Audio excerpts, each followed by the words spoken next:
আসসালামু আলাইকুম। 99 দিনের চ্যালেঞ্জের আজকে হচ্ছে আমার চতুর্থ দিন। তো আজকে আমি হচ্ছে বাসে এই প্রোডাক্টগুলো হকারি করে বিক্রি করার চেষ্টা করব। তো সবাই আমার সাথে থাকেন যে আমি কত টাকা বিক্রি করতে পারলাম। ইউএসবি মিনি ফ্যান মাত্র 80 টাকা। যারা স্টুডেন্ট আছেন তাদের জন্য ভালো হবে। প্রোডাক্টটা মাত্র 80 টাকা, যে কোনো জায়গায় ক্যারি করতে পারবেন।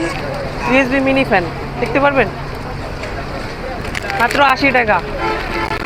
স্টক সীমিত, যদি কারো প্রয়োজন হয় তাহলে নিতে পারেন। ইউএসবি মিনি ফ্যান, বাতাস তো সুন্দর হবেই।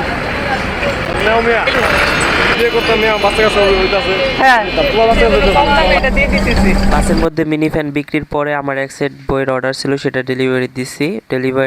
বই ডেলিভারি দেওয়ায় আমার 100 টাকা প্রফিট হয়েছে। 20 মিনিটে মিনি ফ্যান বিক্রি করছি আমি 350 টাকা। চতুর্থ দিনে আমি মোট 450 টাকা ইনকাম করতে পারছি। দিন শেষে আমার কাছে সর্বমোট এখন 1250 টাকা আছে। শূন্য থেকে শুরু করে 99 দিনের চ্যালেঞ্জটা আমার পক্ষে একটু কষ্ট হয়ে যাচ্ছে। তো আপনারা সবাই দোয়া করবেন, কমেন্টস করে জানাবেন যে আমি অল্প টাকায় কি বিজনেস করতে পারি।